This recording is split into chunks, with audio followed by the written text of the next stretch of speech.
So today we're going to have a look at peer review.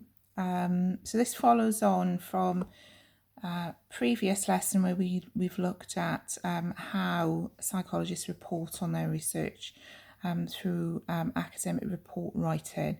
So once you've put your paper together, your research report, it doesn't get published automatically. Okay, it goes to a panel of experts, panel of academic peers that are going to scrutinise your research.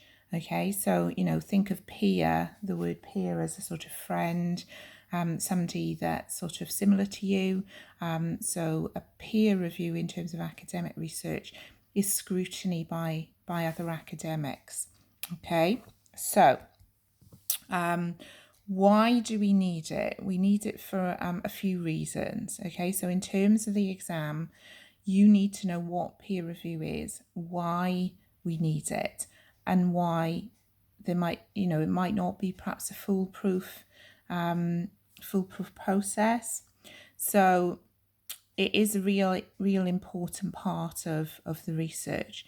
So what happens is essentially you publish a report, it goes to the publisher, and then the publisher has a group of academics that can scrutinise and can look at the research in detail. So what they're going to do is look at things like the ethics of your research, whether your data adds up, whether the sample is a legitimate, robust sample.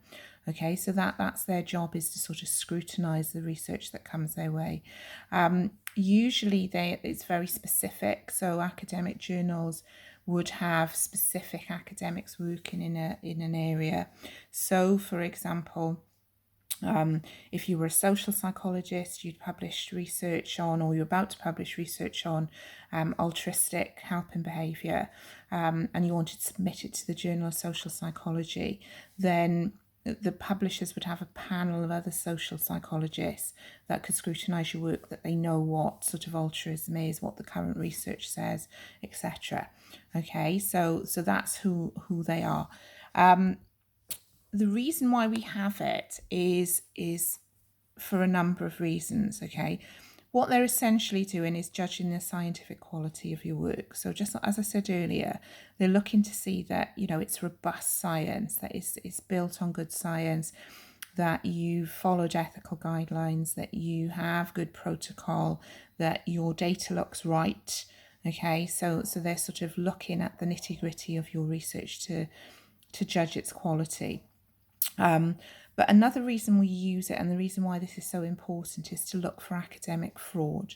Okay, so what I mean by that is that academics might publish academic research that isn't genuine. They might make it up, they might fabricate it. So you might ask, why would they do that? And in academia, what makes the money is you publishing the research and building a reputation. So, for example, if you came up with some really groundbreaking research, the scientific community might think, wow, this is fascinating, and they might then sort of buy your books, buy your journals, ask you to come and speak at the conference.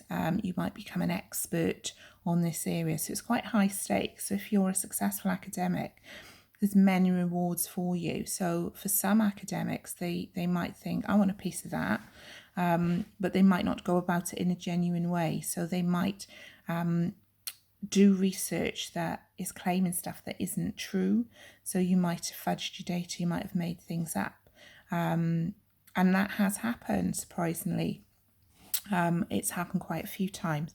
So to understand this, is really good to get an idea of previous sort of academic fraud that's gone on. So I encourage you to read it. It says there, the Cyril Burt affair. Okay, so research it, have a look on the internet, see what it says. I want you to think of the implications, that if that study had been published, what could have happened? Because there could be huge implications for education, for people's lives.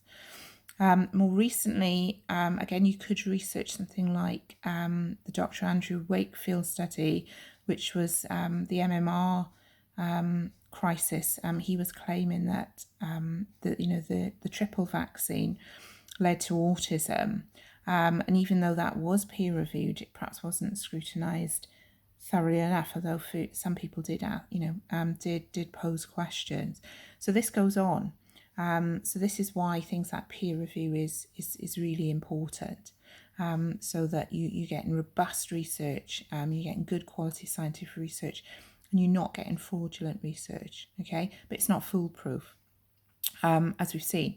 So what I'd like you to do is to obviously read a bit more about these cases of academic fraud, read the textbook to find out a bit more about peer review, and then do the worksheet that I've set you, okay, which will hopefully clarify your understanding of what peer review is and its purpose.